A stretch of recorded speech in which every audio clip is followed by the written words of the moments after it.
¡Qué vueltica, mi gente! Bienvenidos a un episodio más de The Hitter. ¡Qué vueltica, Carly! ¿Cómo te meneo, hacer? Te veo energético hoy. Sí. ¿Tú estás haciendo ejercicio?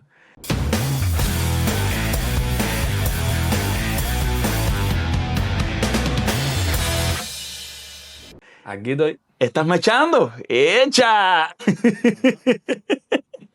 Coño, te estás poniendo fuerte, hacer. Coño, te noto. Has adelgazado, has subido masa muscular. ¿Cómo te ha ido esta semana haciendo ejercicio? Quizás hay algo en la masa muscular, pero nada. Poca cosa. No, vamos a ver el cardio mañana entonces, que vamos a jugar. ¿Qué posición vas a cubrir? ¿Le filo otra vez? Vamos a ver. ¿Cuántos kilómetros tú piensas recorrer? Entre los 8 y los 10 kilómetros. Yo trato de ayudar al equipo. Más o menos trato de cubrir ahí la posición que haga falta. Sí. Ahí, esa es la talla, esa es la tallita sana. Oye, Carly, qué bola, compadre. Estamos fuera de temporada, pero seguimos teniendo muchísimas noticias de béisbol. Hoy venimos con un popurrí interesante de varias noticias. Hoy vamos a hablar de pitcher novato, de ofertas calificadas y vamos a hablar del Salón de la Fama. O sea, vamos a estar hablando del presente, del futuro de las Grandes Ligas y del pasado. Espectacular. Un programita bueno, un episodio bueno que va a quedar hoy. Carly, vamos a empezar hablando entonces, antes de empezar hablando de los pitchers novatos. Yo quería aclarar porque muchas personas no están muy familiarizadas de cómo los atletas llegan a Grandes Ligas. O sea, nosotros conocemos varias vías, conocemos la vía por la que llegan los peloteros cubanos, pero hay otras vías que son el camino más clásico, que es para peloteros de Estados Unidos, Canadá y Puerto Rico, la firma internacional y lo que se hace en Asia, que es el sistema de posting. Sí. No sé si tú quieras explicar un poquito más de estas tres vías que son las principales, ¿no? No, a ver, tú sabes, la que normalmente más se usa, por decirlo de alguna manera, porque obviamente es por la que más atletas llegan. Sí, atletas, la población entra por ahí, es la del draft, ¿no? Sí. Que es aquí, porque sobre todo es con la población de aquí de los estadounidenses, los puertorriqueños y bueno, y los canadienses, que prácticamente casi es como si fueran americanos también. Sí. Y bueno, por ahí ustedes saben, ahí los muchachos van practicando en college, llegan a nivel universitario, que ya viene siendo ya un nivel bastante bueno. Y entonces ahí los scouts los van observando y bueno, los firman y para que entren por el draft. Y entonces, bueno, como tú decías, la de los peloteros cubanos viene siendo, en resumidas cuentas, viene siendo la misma prácticamente que los dominicanos, los venezolanos y demás, porque es que al final los cubanos... Sí, con una parte más que es salir de Cuba, o sea, escapar de Cuba. Exacto. Como no hay un convenio, que sí lo hay por las otras partes, con MLB, los cubanos necesitan, digamos, hacer un paso más. Sí, llegar a un tercer país, tener una residencia legal y hacer una firma internacional, que sería como que el segundo paso clásico, que es donde llegan los peloteros de México, Dominicana, toda Latinoamérica. Que ellos ya lo tienen, obviamente, porque son ciudadanos de esos países y en definitiva... Y bueno, ellos sí pueden, ya esos muchachos sí firman bien temprano, porque firman ya con 16 años pueden firmar, pero incluso... bueno, quizás ahora mismo, no sé, porque obviamente quizás hay normas que van cambiando, pero incluso se han dado varios casos de peloteros de hace varios años ya atrás, sí, que incluso se firmaban con menos de 16 años también. Y entonces... Sí, siempre hay su cambalache. Sí, siempre hay partidas de nacimiento falsificadas, ajustadas y bueno. Creo que eso se ha ido resolviendo un poco, de cierto modo, pero bueno, sí, siempre quedan sus cosas. Sí, y el tercer sistema sería el de posting, que estamos viendo que este es el que más se usa en Japón, Corea y Taiwán. Y en este sistema estamos viendo que este año tenemos ya 4 japoneses que llegaron a la agencia libre y en un sistema de posting. Que es un dato, es muy curioso este sistema, porque los equipos lo liberan, pero solamente por 45 días. O sea, ellos tienen que llegar a un acuerdo con un equipo de Grandes Ligas, de MLB, en 45 días. O sea, ese es el término que tienen. Hay nombres interesantes. Más adelante estaremos hablando de esos contratos, de si por fin estos 4 peloteros se quedan en Grandes Ligas, pero... y parece también que lo que es el mercado asiático va en incremento. Claro, es que yo creo que, mira, uno de los equipos, y es el actual campeón, los Dodgers, yo creo que lo están haciendo todo bien. Y el mercado asiático es inmensamente grande. Japón y Corea, porque la pelota no es como otros deportes que está tan globalizada. Y en Asia se practica mucho béisbol. Entonces, ese mercado es muy importante para las Grandes Ligas. Estamos viendo otros deportes que están yendo a España, que han ido a otras sedes, a Inglaterra, a Alemania. Pero así no, el béisbol empezó esta temporada en Japón. No, el béisbol está haciendo ahí un trabajo, lleva ya un tiempo tratando de expandirse. Lo que pasa es que es un poco más complicado porque creo yo que las condiciones para crear terreno quizás no sean... Tú sabes, mira, ahora mismo en estos días recientemente vimos como el Bernabéu se transformó para la NFL, es uno de los casos. Un equipo de la NFL. Pero bueno, tú lo ves, básicamente alargan un poco más el terreno, pintan las gramas, demás. Yo creo que el béisbol ya ahí en esa parte quizás se complica un poco. En el tema de logística, sí. Porque sí, tienes razón. Es distinto quizás, no sé, por ahí puede haber una causa, pero de todas maneras ellos están haciendo sus esfuerzos. Han ido a Inglaterra, en Asia no, porque en Asia sí están las condiciones creadas. Pero, y nada, el béisbol está haciendo ahí el esfuerzo y el trabajo, porque es verdad que en Europa sí está un poco más pobre. Claro. En Asia sí está muy bien, realmente está muy bien. Pero ya lo que es en Europa sí está un poco más pobre. Entonces quieren obviamente, tratar de globalizarlo. Exacto. Cuando el deporte está globalizado, van a competir los mejores alrededor del mundo. Y estamos viendo muchos deportes que están en auge ahora y que es un deporte globalizado. Pero bueno, ya vimos la presencia de muchos peloteros de diferentes naciones en la última Serie Mundial y las transmisiones se dispararon a nivel global. Sí, y eso es espectacular. Es que de Japón han habido siempre buenos peloteros. Y bueno, y de Corea también. Sí. Como por ejemplo fueron en su momento, bueno, Ichiro, obviamente, el gran ícono, con los Yankees de Eki Matsui, también que fue muy... Matsusaka también estuvo con Boston. Y así han habido varios. Y hay varios. Pero, a ver, realmente el gran impacto al final se está viendo con este grupo de japoneses que ha entrado, bueno, encabezado por Otani. Exacto. Sí. Indiscutiblemente. Y eso, yo creo que ahí es donde se ha venido a dar el traste con este incremento que ya vamos viendo ahora en esta temporada, que ya lo vamos a ver. Y seguramente el año que viene también. Vamos a ver más. Ojalá y firmen los 4 para ver. Claro. El béisbol japonés es súper atractivo y son excelentes jugadores también. Carly, entonces vamos entonces con los novatos. Dime ahí por arribita cuáles fueron los nombres que más te llamaron la atención de los pitchers novatos este año. Yo creo que el futuro está garantizado. Ya hemos visto que el Cy Young de la Liga Nacional lo ganó Paul Skeens en su segundo año.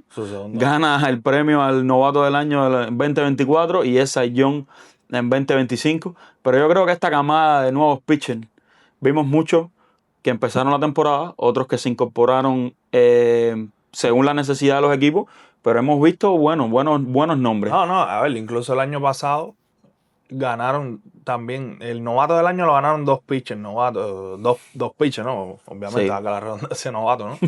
Que uno de ellos fue el mismo Paul Skeens. Exacto. Que además recibió votos al Cy Young también, ¿no? Y el otro fue Luis Gil con los Yankees, ¿ves? Ahí tenemos 2 pitchers novatos ganando ese premio. Y este año, bueno, hubo uno nominado que fue Kate Houghton, pensamos que lo iba a ganar, pero bueno, no fue así, pero quedó de segundo en la votación. Sí. Y hubieron, la realidad final fue que hubieron muchos pitchers novatos que con excelentes actuaciones. Dime ahí más o menos de los nombres. Ya mencionaste a Kate Houghton, otro pitcher que fue interesantísimo. Kate Houghton con los Cubs. Con los Cubs, sí. Ese muchacho, lástima que se lesionó y no pudo participar en los playoffs. No lo pudimos ver en el playoff. Creo que hubiera, sin duda hubiera ayudado a su equipo, como mismo los ayudó en la temporada regular a llegar al playoff. Creo que los hubiera ayudado mucho también. Otro que vimos también pichando sobre todo con el hizo buen papel en la temporada regular, aunque entró corto porque entró a mitad, pero en el playoff yo creo que hizo excelente labor, fue Ken Shidler con los Buenísimo Yankees. con los Yankees, sí. Ahí ahí pudimos ver, digamos, por decirle una particularidad, fue en el tercer juego de la serie, el tercer juego que definía ese playoff entre la gran serie, la gran rivalidad Boston Yankee, sí. Que también por Boston abrió Connell y Early, otro novato. Sí, ese duelo del tercer juego vimos un duelo de novatos. Y Connell y Early, salió perdiendo, cargó con la derrota final, pero no tuvo una mala actuación. No. Y sobre todo mostró carácter, que eso es importante, sobre todo verlo en un novato, porque lo demás él lo va adquiriendo con el camino. El carácter es una cosa que tienes que nacer con ella. Y por lo menos, muchachos, yo lo vi, lo mostró y se paró bien ante los Yankees. Sí, Le tocó perder, pero es que la actuación de Ken Schindler en ese juego es que fueron 8 innings completos, 12 ponches. Y, brother, la sinker le estaba llegando a 101 millas por hora. O sea, espectacular la actuación de ese chamaco. Sí, yo creo en la temporada completa él lanzó 73 innings y dio 84 ponches, brother. Él tiene un rate de ponche por inning súper alto. Súper alto. Tuvo juegos que lo vimos pichando espectacular contra Boston 12 innings. Hubo otros juegos en los que le batieron un poquito más, pero en general espectacular. Cam Schindler con los Yankees. Carly, vamos a repasar rápido los numeritos de Kay Horton porque a mí me llaman mucho la atención porque Kay Horton sí pichó desde inicio de temporada. Sí. Lo que pasa es que por una lesión se alejó de los playoffs. Pero Kay Horton ganó 11 juegos, perdió 4. Un promedio de carreras limpias menos de 3, 2.67. Buenísimo. Ponche, él es un pitcher que a mí me gusta mucho, aunque no poncha tanto. Él no poncha tanto. Él tuvo 97 ponches en 118 innings. Hey. ¿Qué pasa? Pero el whip de él, que es de 1.085, es espectacular. O sea, que los contrarios fallan mucho a los picheos. O sea, hacen swing mal. Y conectan la bola mal a los picheos de Kay Horton. A mí es un pitcher que me gusta muchísimo. Yo creo que en su segunda temporada, yo creo que es uno de los que va a encabezar el staff de picheo de los Chicago Cubs. Carly, hay otro de los nombres que no lo vimos pichar en temporada regular y lo vimos con una actuación espectacular en playoff. Y fue Trey Savage. ¿Qué te pareció Trey Savage? La pregunta con Trey Savage es: ¿en 2026 va a encabezar el staff de picheo abridor de los Toronto Blue Jays? Yo creo que sí, porque ya de entrada vamos enfrentando el tema del mercado y la agencia libre.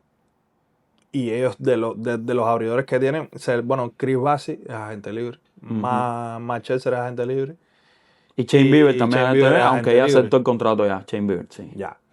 Él yo creo que mostró el carácter y mostró la calidad para encabezar el staff de picheo. Ahora, es verdad, mira, ahí está el mismo Shane Bieber, que es un pitcher obviamente con más jerarquía que él, pues, es lógico, ¿no? Sí, premio Cy Young. Sí.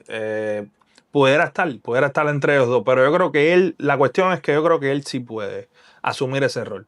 Vamos a ver si se lo dan, pero sí, yo creo que sí. Sí, yo creo que Savage con el resumen que tuvo Savage en los playoffs, yo creo que tiene, o sea, todas las papeletas para darle la pelota. A lo mejor, no creo que en 2026, a lo mejor en 2026 lo dejan de segundo en la rotación con alguien por delante. Eso se va ganando. Claro. Y, pero sí, a futuro yo creo que este es el as que tiene los Blue Jays y a lo mejor, o sea, va a poner números interesantísimos. Yo creo que hay un equipo no solamente alrededor de él, porque los Blue Jays tienen otras figuras como Vladdy Guerrero Jr., pero el staff de picheo en un futuro yo creo que lo va a encabezar este muchacho. No, es que vimos actuaciones del brother de 5 innings sin permitir hit, 10 ponches contra los Yankees.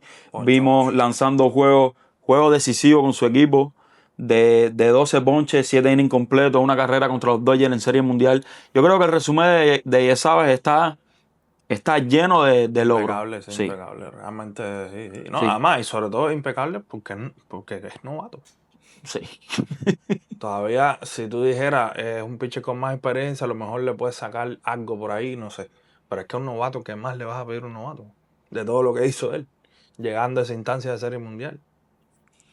Espectacular. Ahí hay otros nombres que destacar, Carly.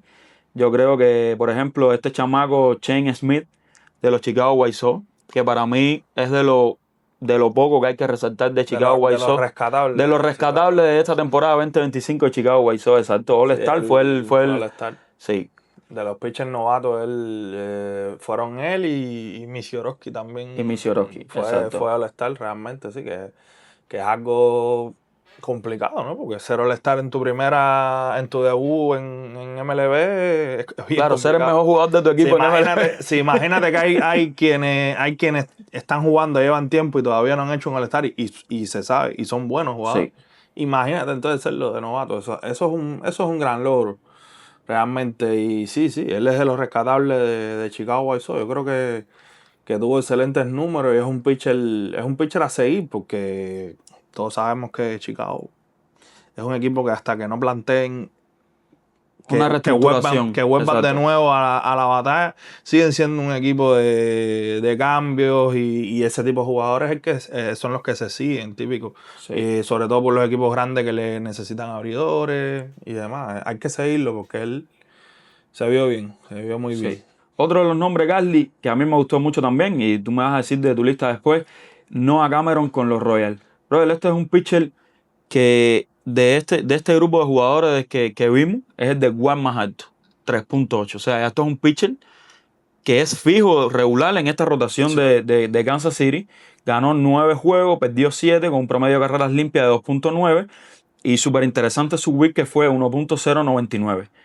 ¿Qué tú crees de este chamaco? Yo creo que esta es una de las cartas y de los pitchers que deben mantener Kansas City si tienen aspiraciones a clasificar en 2026 a postemporada. No, ellos sí las tienen y realmente es un jugador que les viene muy bien. Súper bien. Tú sabes, los novatos que entran así siempre son importantes porque son jugadores que es económico para la franquicia. Eso es lo más importante. Y que te rinda. Les eleva la calidad y le suma victorias que van necesitando, ¿no? Porque ya entonces después ellos tienen que ir viendo cómo llenan los espacios. Pero en este caso creo que es una pieza muy importante porque es un abridor y abridor que demostró calidad. Yo creo que sí, que ellos están aspirando, ellos llevan años tratando ahí, realmente la competencia se les ha hecho fuerte, pero ellos sí van de a poco armando un proyecto, obviamente con la pieza clave que es Bobby Witt. Pero yo creo que sí, que este muchacho así con ese rendimiento les viene muy bien porque ellos necesitan. Buenísimo, necesitan esos abridores. Ellos tuvieron en el 2024 tuvieron un gran staff, excelentes números, pero ya son pitchers que fueron pasando, que el año pasado no tuvieron el mismo rendimiento. Pero bueno, es un equipo que ellos logran alcanzar eso y lo logran así mediante esto, con pitchers novatos, pitchers jóvenes. Sí. No, es un equipo, a mí los Kansas City no es mi equipo, pero yo empecé a ver pelota en el año 2014, en esa serie mundial contra San Francisco, y es un equipo que a mí me gusta muchísimo, o sea, por el juego que tenían en aquella época, y es un equipo que a mí me gusta seguir y me gustan los juegos de Kansas. Ellos lo están armando, yo creo que tienen jugadores que son muy buenos y jugadores interesantes. Y Noah Cameron es uno de ellos, a seguir para la próxima temporada. No. Sí, Carly, ¿qué te parece entonces otro nombre que resalta a la vista? Jacob Misiorowski. ¿Qué te parece Misiorowski? Déjame empezar yo porque a mí Misiorowski me gusta, pero lo que más me gusta es algo que no se trabaja, es algo que es intrínseco de la persona y que es la valentía, el coraje con que él enfrenta los juegos. No, a ver, las habilidades de este chamaco son impresionantes. El chamaco tira lanzamientos de 102 millas y sostenido. Pero a mí me pasa una cosa, que el control él lo tiene que trabajar muchísimo. A lo mejor con su repertorio, a lo mejor con otro tipo de lanzamiento, pero en 66 innings, por ejemplo, que pichó en la campaña regular, dio 31 bases por bola.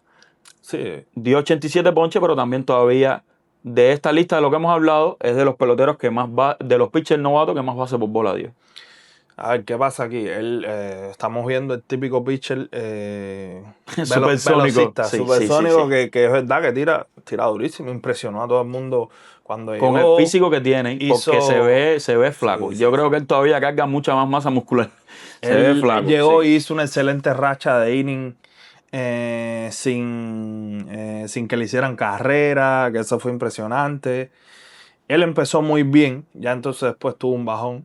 Y en que sí ya le empezaron quizás a ver un poco más la ola, ya le batearon y le hicieron carrera. Al final el promedio no terminó siendo tan bueno, 4.36, digamos que discreto. No es que es un desastre, pero es discreto, no terminó siendo bueno.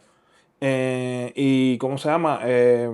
Aún así él terminó con 5 victorias y 3 derrotas en 66 innings, que fue Claro, lo que estamos tiró. hablando que está jugando también en el equipo más ganador de temporada regular. También, afortunadamente para él. Sí. Y sí vemos que, bueno, lo típico, él ahí está mostrando, los números están mostrando lo típico de un jugador, de un pitcher supersónico.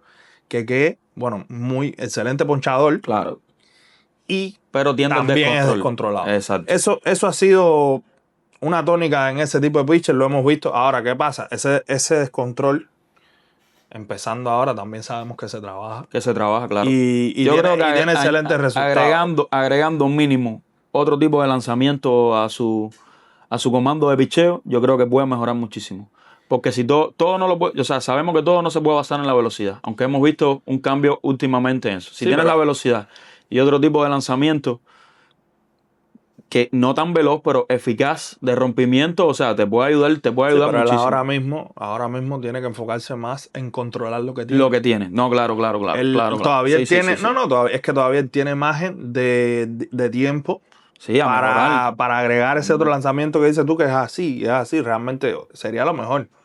Sí. Pero realmente ahora mismo, si se enfoca, que creo que lo van a hacer, obviamente, porque además ahí Milwaukee saca buenos pitchers, tienen buena. Yo creo que ahí es donde empieza a ser la clave del éxito que creo que puede tener. Porque además, a ver, él tuvo esos números, esos son los números de temporada regular, pero realmente en el playoff se vio. Mostró carácter. Eso yo creo que es importante. Sobre todo contra los Dodgers, él salió, hizo buen picheo. Nada, le tocó perder porque prácticamente contra los Dodgers le tocó perder a todo el mundo. Pero hizo buena actuación en el playoff y eso siempre dejó al final un buen sabor de boca, que es lo que él necesita. Sí, nada, vamos a verlo en su segunda temporada, pero yo creo que es una de las piezas clave también para Milwaukee. O sea, a Milwaukee le hace falta peloteros con calidad, pero peloteros también con corazón, bro. Claro, si se quiere meter a postemporada y llegar a Serie Mundial, ganar la MLB, necesitan peloteros con la triple C que siempre hablamos. Y sobre todo si son pitchers. Sobre todo si son pitchers que tienen que asumir una responsabilidad un poco más grande que los otros jugadores. Carly, ¿tienes algunos otros nombres por ahí que tú me decías? Yo te mandé mi lista y sumaste varios nombres interesantes ahí. No, a mí me gustó mucho, por ejemplo, Nolan McLean, que no pichó mucho al final porque es que lo subieron ya prácticamente como aquel que dice en el último tercio de temporada, pero tuvo buen impacto en lo que hizo porque solo pichó 48 innings, aún así pichó para 2 carreras limpias y ganó 5 victorias que fueron, dicho sea de paso, fue un récord porque ganó 5 y perdió 1 solo. Esas 5 fueron al hilo. Cosa que no había pasado. Un pitcher debutante ganar 5 juegos al hilo, 5 salidas. Él lo logró y además se veía bien, se veía un muchacho muy seguro y se ve con buen físico. Y además, bueno, ahí están los números. Excelente promedio de ponche. Las bases por bola también bastante bien. Todo es mejorable, es decir, eso es mejorable. Estamos hablando de un pitcher novato, pero bastante bien. Bueno, hizo más o menos 16 bases por bola en 48 innings, más o menos para 3 cada 9 innings. Yo creo que está bastante bien. Sí. Ese por ahí. Y el otro que vi que me gustó mucho también, que lo vimos en el playoff sobre todo también, fue a Brandon Fish, el de Toronto. Que dicho sea de paso puso excelentes números en la temporada regular como relevista. Además, llegó a ganar 7 juegos, pichó para 270 y bueno, un promedio ponchador también grande de 11 ponches cada 9 innings. Ponchó bastante. Sí. A él lo vimos en el playoff. Él más bien ya era parte de lo que venía siendo el relevo de Toronto. Y creo que tuvo tremenda actuación este año. Sí, estos son nombres a seguir. Sí, claro. Sí, son peloteros que a lo mejor ahora mismo no tienen el marketing y no tienen la relevancia en la MLB, pero muchos de estos la pueden tener. No a futuro, inmediatamente en el año 2026. Carly, se nos queda un nombre importante y es un compatriota nuestro, Luis Dani Morales. Sí, espectacular. Yo creo que los Atléticos están conformando tremendo equipo. Nick Kurtz, Jacob Wilson, candidatos los dos a novato del año. Pero entre los cubanos yo creo que este fue el novato del año, bro. Luis Dani. Yo sí, si tuviéramos que darle un premio, sí pudiera ser él, la verdad, pudiera ser él. Él tuvo, yo creo que buenos números, se pueden decir, porque no pichó mucho, le pasó más o menos lo mismo que a Nolan McLean, entró, digamos, en el último tercio, pero tuvo buena salida, incluso salidas al hilo ahí también. Ya después, obviamente, le tocó un poco ya la parte más mala, es lógico, porque igual ahí es donde va aprendiendo también. Sí, Luis Dani tuvo 9 juegos de abridor, uno de relevista, 48 y 2 tercios pichados, 4 ganados, 3 perdidos, 3.14 promedio de carreras limpias, 43 ponches, casi un ponche por inning lanzado, también ponchador. Sí. Y con unas condiciones espectaculares, con buena velocidad, espectacular. A mí es un pitcher que me gustó muchísimo y yo creo que los cubanos debemos seguirlo sus actuaciones con los Atléticos, brother. Sí, es un equipo que yo creo que esta es otra de las figuras que agrega y que yo creo que en una segunda temporada van a dar temas que hablar. Es que ya de golpe estás viendo como en un año te sacan 3 de alta calidad. Sí. No es que son 3 que, bueno, por aquí. No, 3 jugadores de buena calidad, novatos. Y ya ellos tenían otros jugadores jóvenes, ¿no? Novatos, tú sabes. Yo creo que están armando un excelente proyecto para el 2028, que va a ser la inauguración en Las Vegas. Y como hemos visto también en anteriores ocasiones, cada vez que se inaugura un estadio nuevo, tratan de hacer lo posible y armar un buen equipito. Sí, yo creo que sí. O sea, para llenar los estadios necesitan un buen equipo y en Las Vegas va a ser espectacular. De momento ellos ya van logrando un proyecto barato. Sí.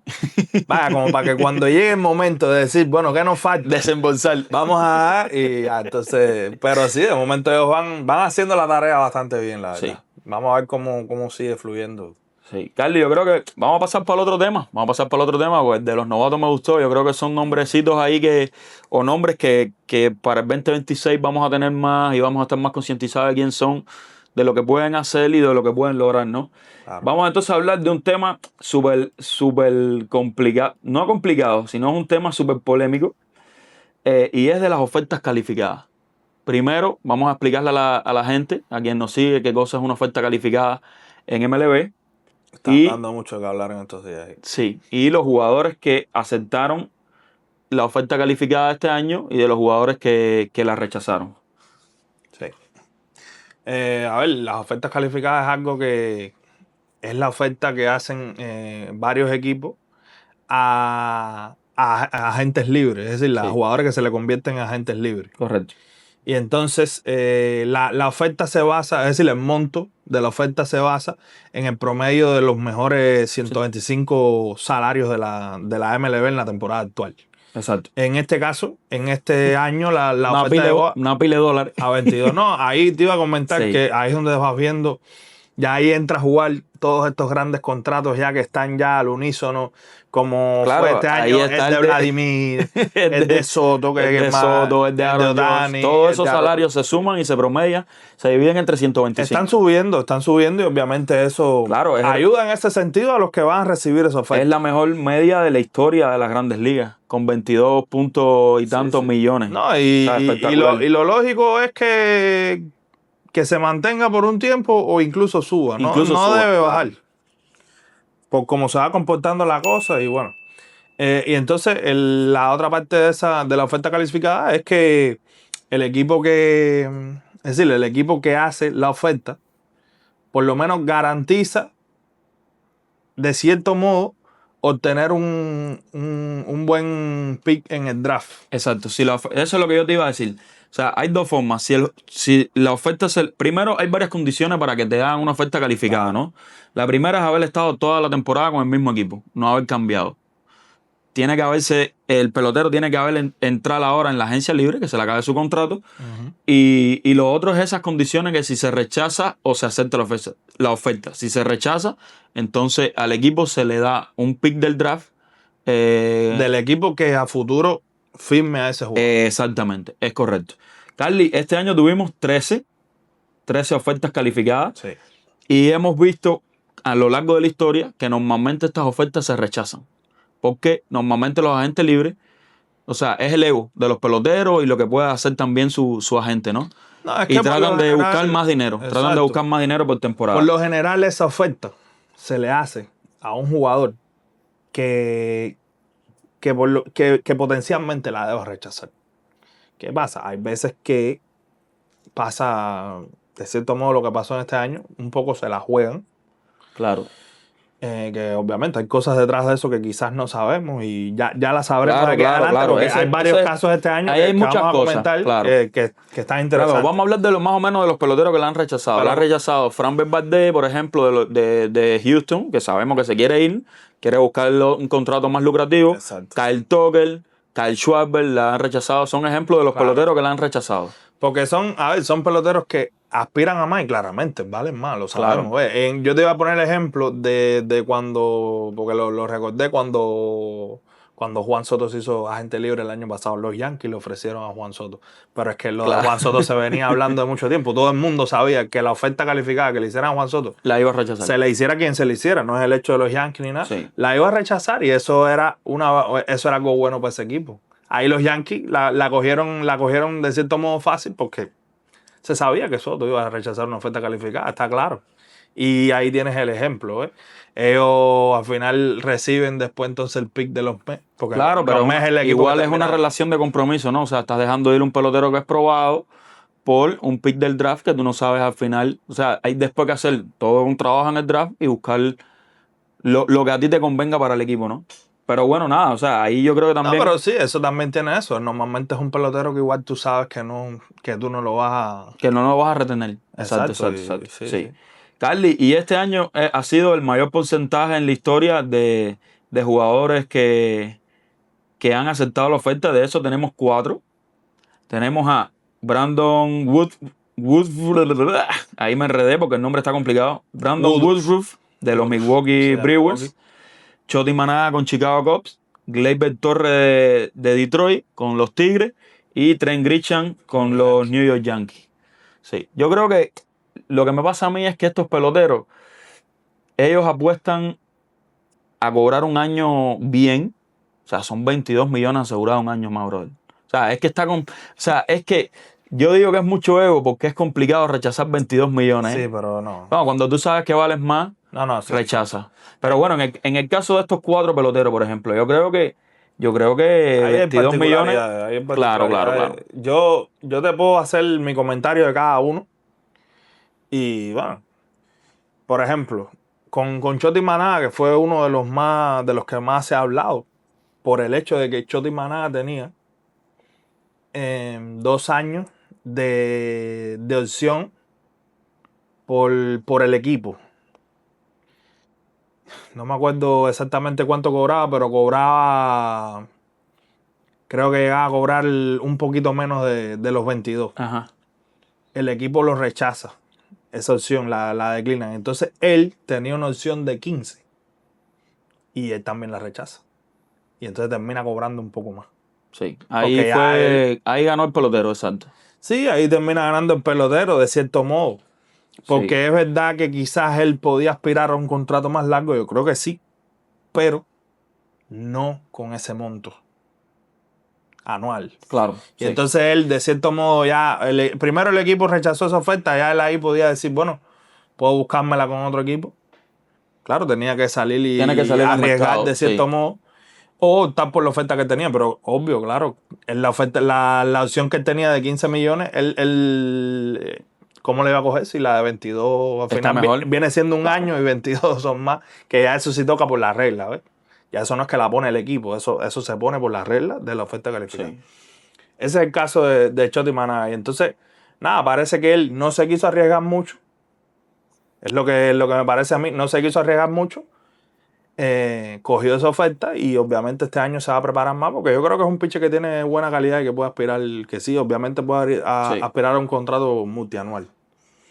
El caso de Brandon Woodruff ha sido un pitcher con buena calidad. Sí. que ha estado ahí en el estado de Milwaukee con otros grandes pitchers como son Freddy Peralta, Corbin Boone en su momento.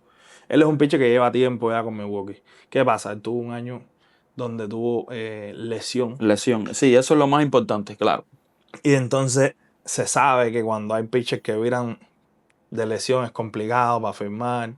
Y Sí, entonces es que no sabes a futuro, o sea, exacto, cómo va a estar ese brazo. Él prefirió agarrar esa opción que es bien lucrativa, es bien buena, aseguras 22 millones y entonces ya tienes un año para prepararte para entonces sí buscar el contrato. Claro, en caso, yo creo que esto es más beneficioso para ese tipo de peloteros, exacto, que regresa a una lesión. Exacto, para ese tipo de peloteros. O peloteros que dicen, a ver, no tuvo un buen año, voy a apostar, voy a agarrar este dinero, que no es poco, que tú hicieras con 22 millones. ¡Uf!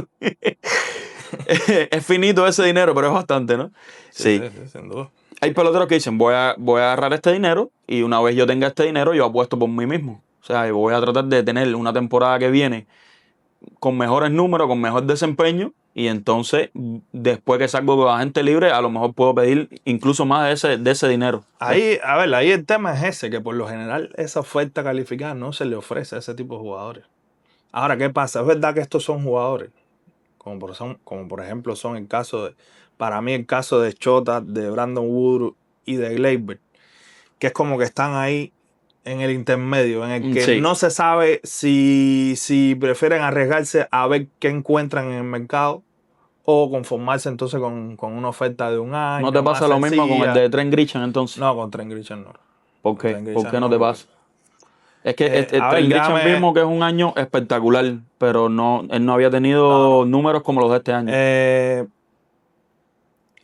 Por ejemplo, para terminar, el caso de Gleyber, Gleyber es un jugador que viene siendo, digamos, constante en los números que pone, pero para mí es un nivel que no llega a ser un nivel alto. Claro, es un pelotero que resuelve. Exacto. Sí. Y entonces ahí tú te das cuenta, tú dices, bueno, este pelotero, él obviamente quiere, porque además él lo han comentado, él quiere un contrato más largo. Claro, me imagino. Pero ya aspirar y a lograrlo es otra cosa, viendo el rendimiento que vas poniendo. Claro. Y entonces por eso, obviamente, Gleyber también la coge porque son 22 millones. Y todavía él tiene posibilidades de este año llegar y poner un buen año. Entonces, para caer en caso de Grisham, Grisham tuvo un excelente año. Posiblemente, si miras los 4 jugadores, quizás sea en cuanto a rendimiento el que mejor tuvo. Sí. ¿Qué pasa? Grisham, por lo general, por ejemplo, bateando, ha sido un pelotero que realmente no ha sido bueno. No ha sido consistente, exacto. No, este año dio... No ha sido bueno. ¿Cuántos honrones dio este año? 30 y 34. Más de 30 honrones, 34 marca personal. Marca personal, exacto. Lo que es un pico, lo que me pasa en el caso de Trent Grisham, que para mí es un pico de rendimiento. El problema es que tú no sabes si la temporada que viene va a volver a hacer esos números, ¿entiendes? Yo no te... a ver, sí, es un pico, obviamente sí es un pico porque es su mejor temporada, pero es que es decir, es una temporada que aparece detrás de una temporada que fue bien mala. Por ejemplo, claro, ese es el problema. Como fue en el 2024. Claro, en el resumen de Trent Grisham va a aparecer esta temporada, todas las que ha jugado. No es un pico ascendente, es un pico que viene y aparece de pronto. Sí. Y entonces tú dices, bueno, yo, si te digo la verdad, habrá que ver qué es lo que hay detrás de eso, porque se está hablando mucho. Claro, me imagino que de los 4 antes casos, de aceptar la oferta, haya salido al mercado y haya dicho, oye, mi jugador tiene la oferta calificada, ¿qué es lo que tú puedes ofrecer? Y me imagino que haya visto las ofertas de varios equipos que a lo mejor se querían hacer de su servicio y no cuadró ninguna. Puede ser, ¿no? O sea, estamos especulando porque a ciencia cierta no creo porque es muy temprano y en definitiva él tampoco tiene tanto mercado. Es decir, los equipos se van enfocando más en otra serie de jugadores antes de llegar a él. Por lo general, al tipo de jugador de él se demora un poquito más en firmar. Pero bueno, hay que ver qué hay detrás. Cuando te digo que hay que ver detrás de él, es por qué los Yankees le hacen la oferta calificada a él. A él, sí, claro. No, independiente de lo lógico, es uno de los que he podido estar por ella, que era gente libre y demás, ¿no? Pero bueno. Sí, las condiciones las cumplía. Las condiciones necesarias las cumplía. Sí. Pero ¿por qué a él? Y no dejarlo hacer la gente libre, ajá. Y no dejarlo. Habrá que ver, porque si te digo la verdad, desde el momento, mi criterio, ¿no? Desde el momento que yo veo que los Yankees le hacen esa oferta a él, yo y casi todo el mundo incluso te hablo de gente analistas, sí, que incluso no son fanáticos de los Yankees, no lo decían, él la va a coger. Claro, no, o sea, que claro, o sea, sí. Y porque es que el mercado de él no es tan alto, no es como para cobrar 22 millones en una temporada. Yo, si te soy sincero ahora mismo, ¿Te gustó como fanático de los Yankees de que le hicieran la propuesta de oferta calificada a Trent Grisham o tú lo hubieses dejado a que... Sí, yo lo hubiera dejado porque además ellos necesitan, ahora mismo subieron a Spencer Jones, tienen a Jason Domínguez y necesitan espacio para desarrollar esos peloteros, que ya tienen que subir. Ya Spencer Jones para mí debía haber subido desde el año pasado. Pero ok, ya no lo subieron el año pasado. Este año ya parece que va a subir. Ya lo incluyeron en el roster porque además ya lo coge la regla 5. Tienen que protegerlo porque es que el tiempo va pasando. Y entonces tienen que hacer algo con ese jugador que además lo han cuidado muchísimo. Porque mira que le han ofrecido cambio. Sí. Siempre los equipos han querido a ese jugador como pieza de cambio y ellos lo han protegido, no lo quieren dar. Entonces tienes que darle una oportunidad. Pero ahora yo te pregunto, ¿qué clase de oportunidad se le puede dar y cómo resuelven ellos eso? Todavía el mercado no se ha acabado, ojo. Estamos hablando ahora Y que todavía falta bastante y pueden pasar varias cosas. Pero se les pone complicado con este fichaje de Grisham porque se comenta mucho y yo creo que sí, que ellos necesitan otro fit más de garantía, como era el caso mismo de Bellinger, como puede ser Tucker, que están en el mercado. Claro, eso es lo otro que es lo que te iba a decir. También se te descompleta porque ahora mismo no tienes a Cody Bellinger. Y si no tienes a Cody Bellinger y no tienes a Trent Grisham, o sea, tus jardines se descompletan. ¿Con quién lo vas a completar? Con chamacos nuevos. Tienes que desarrollarlo. De momento son 162 sí. juegos. A ver, pero el problema de los Yankees es la presión siempre a ser contender. Pero ¿qué pasa? Ahí es donde está la cosa. Mira, los dos muchachos nuevos van a estar. Spencer Jones y Jason Domínguez. Claro, pero tú no sabes Hay que esperar lo de los cambios y demás. Pero claro. Bueno, ellos van a estar. ¿Qué es lo que pasa? Ahí se esperaba que hubiera un segundo outfield. Ajá. Digamos del nivel de Bellinger, de Tucker, que acompañara a Aaron Judge, obviamente es el número uno, el líder. Sí. Y entonces ya dejar el último espacio para esos dos jugadores. Y entre los dos van intercalando y se van desarrollando ya, sobre todo Spencer Jones, porque ya Jason ya tiene un poco más de experiencia. Sí. Pero ahora con Grisham tienes un pelotero que claro, esperamos todo, ya él está ahí. No, claro. Yo espero que él vuelva a repetir. Si no rinde. Eso. Es un pelotero que si no rinde, claro, ya vas a crear las críticas. Vas a crear un overbooking. Claro, sí. Y además un overbooking malo. Sí. Ese es el problema. Porque ya tienes que cargar con un pelotero que no te está resolviendo. Y todo es a cuenta y riesgo también. Yo creo sí, a cuenta y riesgo, pero yo creo que ahí el riesgo es alto. Sí, sí. Yo creo que si Bellinger se va y descompletas los jardines y si se te va Grisham también, yo creo que los jardines de los Yankees ahí van a pasar... No, pero es que si se esperaba que los Yankees fueran detrás de un outfield. Claro, pero que tú no sabes con quién. Claro. No, vamos a ver. Ya fueron con Grisham. Sí. Y ahora lo otro que viene. Déjenos en los comentarios los fanáticos de los Yankees a ver qué les parece Trent Grisham y que si ustedes le hubieran hecho una oferta calificada a Trent Grisham. Porque lo que es pasa, un buen debate. Exacto, sí. Porque lo que pasa es que si ellos firman ahora al que se esperaba que llegara, sí. Ya ahí sí tienen que sacar de la ecuación completamente a Jason Domínguez y Spencer Jones. Tienen que sacarlo los dos. Porque ya los tres que ya tienes ya son los regulares. Claro. No, vamos a ver, que nos los dejen en los comentarios. No solo los fanáticos de los Yankees, que nos dejen todos los fanáticos del béisbol claro. que ustedes hubieran hecho en ese caso. Pónganse en el papel y en el lugar del dueño de los Yankees, de la dirección general de los Yankees, a ver qué ustedes hubieran hecho. Vamos a ver cómo se mueve el mercado. Realmente sí, Garly, todavía pueden pasar todavía pasan muchas cosas, pero bueno. Y Garly, el otro tema que queríamos hablar son los candidatos de la nueva boleta del comité del Salón de la Fama, brother. Sí. ¿Cómo tuviste esta boleta? ¿Te gustan los nombres? Hay nombres ahí espectaculares, brother. Encabezando la boleta está Barry Bonds. No, a ver, sí. Ahí están los nombres de Barry Bonds, Roger Clemens, Carlos Delgado, Jeff Kent, Fernando Valenzuela. Sí.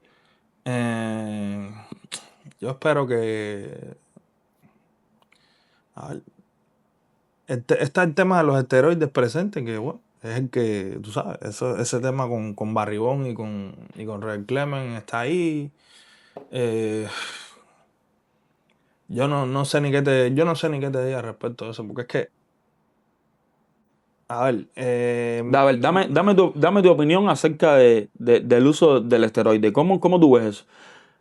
¿Tú ves que la MLB debería legalizar? A ver, mira, te voy a dar mi opinión y entonces debatimos al respecto. sí, sí. Claro, ellos jugaron en una época donde los esteroides eran penalizados. O sea, no eran penalizados. No, era como, a ver, era como un tema del que no se hablaba. Claro, No, no claro, había un veto hacia los esteroides, pero tampoco obviamente en ningún lugar te decía, no, usa claro, esteroides y demás. claro. Yo creo que a lo largo del desarrollo de la tecnología, de la ciencia farmacéutica, yo creo que hay algunos de los que se pudieran usar y de los que se pudieran legalizar. Claro, tienes que estandarizarlo y hacer un control de ese tipo de sustancias. ¿Por qué lo digo? Porque hay peloteros que para su recuperación o para tratar de... O sea, esta gente, aunque cobren millones, aunque tengan contratos lucrativos, este es el pan de la mesa. Este es la comida de su familia. Y yo creo que hay sustancias y hay lesiones de que se pudieran trabajar con esteroides, que a lo mejor hay peloteros que no los usan porque son vetados. ¿Cómo tú lo ves? ¿Tú crees que el uso regulado sería...? Yo estoy de acuerdo de que se use cierto tipo, con regulación, cierta sustancia, sobre todo para la recuperación después de una lesión. Pudiera ser, sobre todo en ese caso, no está mal, porque estamos hablando de recuperarse una lesión. En definitiva, Sí. esto es un entretenimiento y los fanáticos quieren ver a esos jugadores.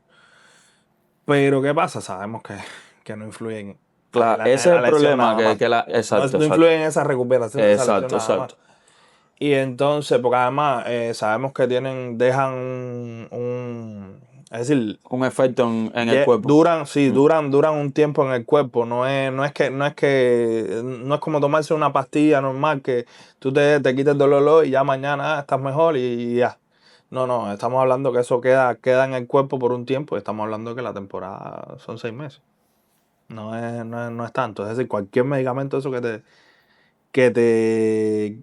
te pongas te va a influir durante un buen tiempo Sí. que va a ser el de la temporada y cuando vienes a ver ya hiciste la temporada. Y entonces es un tema complicado. Sí, claro. Bastante complicado, Súper diría yo. polémico. Súper polémico. A ver, el tema de Barribón eso es comida para todos los días, llevamos mucho tiempo en eso. Yo te puedo dar mi opinión, igual. Para mí, yo he visto varios videos, he visto varias conversaciones, testimonios de peloteros que para mí yo creo que son los más importantes. Y todos coinciden, prácticamente todos coinciden en que ese es el mejor pelotero que han visto jugar en las Grandes Ligas. Yo no voy a decir lo contrario, no lo vi jugar en vivo, pero he visto, ya te digo, he visto varios videos, he visto Sí. todo, además, y se ven los números. Los promedios, yo creo que eso, el esteroide ahí no influye mucho. En todo lo que el promedio final es base del trabajo. Y el esteroide de cierto modo influye. Pero yo voy a decir que no. Vamos a decir que no, que el promedio ya sí se basa en tu talento natural. Como es el averaje, la Sí. manera en que él cogía la cantidad de bases por bola que cogía. Bueno, que además los peloteros te lo dicen. Ese era un hombre con una selección de lanzamientos súper exquisita. De lo mejor que se ha visto. Ahora, ¿qué pasa? Yo creo que él sin los esteroides no hubiera dado la cantidad de jonrones que dio. Y eso también Sí, yo creo que... marcó mucho, porque por ejemplo, él cogía muchas bases por bola. Eso era un talento que él tenía. Pero tú me vas a decir a mí que a medida que los números iban subiendo, dando jonrones como los daba, No, es que... tú me vas a decir a mí que la tasa de jonrones, claro. que la tasa de base por bolas intencionales no iba a aumentar. Y además la misma tasa Claro, es algo que depende de base uno por de bola, otro. sabemos que hay muchas bases por bola que no son intencionales, pero casi es como si lo fueran. Es el típico momento Que en el no que te dice, pichean una no te bola van a buena. dar base Sí. por bola, pero no te van a pichar en la zona. Exacto. Eso es casi una base por bola intencional. No, y es que también los esteroides influían mucho a la hora de batear. A lo mejor no hacías un buen swing, pero hacías un swing con fuerza y el exit velocity, que a lo mejor era un rolling por el siol normal, se convertía en una línea entre tercer y siol dura, ¿entiendes? Entonces, yo creo que sí influye mucho, bro. Yo creo que lastimosamente, de que sabemos que, como es natural, porque son seres humanos, ellos van pasando por distintas fases del campeonato y una de ellas es la misma del cansancio. Esos esteroides te ayudan precisamente a no cansarte tanto, claro. a tener energía cuando otros no la tienen, y obviamente ahí tienes una fuerza. Sí, ahí que tienes quizás no la deberías una tener. ventaja que todo el mundo no la tiene. Y entonces Pero bueno, nada, yo creo que sí, que Barribón posiblemente yo creo que sí, que podía ser Salón de la Fama. Yo creo que sí, que puede ser el mejor jugador de todos los tiempos. sí, Pero lo que no creo es que él iba a tener los números que tiene si no fuera por los esteroides. Es decir, yo creo que todo eso pudiera ser con números claro. menores. Ahora, ojo, números menores que iban a ser tremendos. Claro, ¿no? pero ya eso es especular porque eso no Pero pasó. el problema es Por que, los esteroides. exacto, el problema es que estamos viendo barbaridades como las que se vieron. Nada, él tiene el mismo caso típico.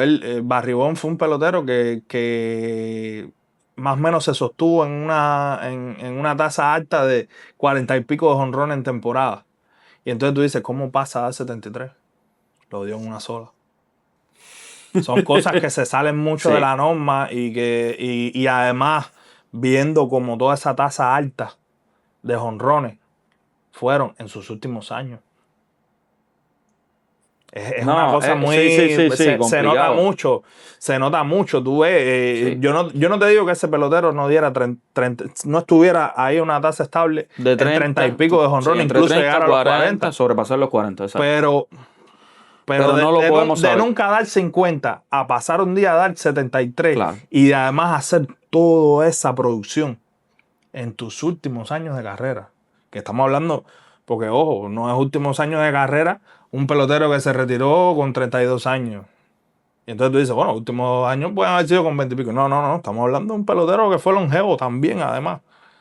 Es decir, fueron en la base por encima de los 30 años. Él hizo todo eso. Ahora, yo creo Varias que evidencias ahí el 7 de diciembre próximo, 7:30 de la noche, vamos a conocer los resultados.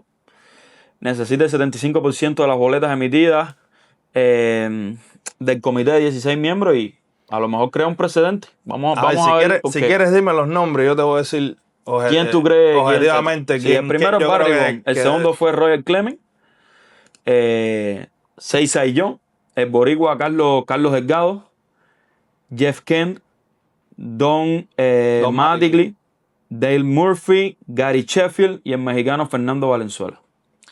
Son los que componen esta boleta para el 7 de diciembre. Mira, ahí yo creo que Barribón y Roger Clemens, ya por el hecho de los esteroides, yo creo que siempre lo van a tener complicado. Es lo que vamos a hablar. Bueno, vamos a ver qué pasa. Números obviamente sí tienen para estar de sobra en el Salón de la Fama.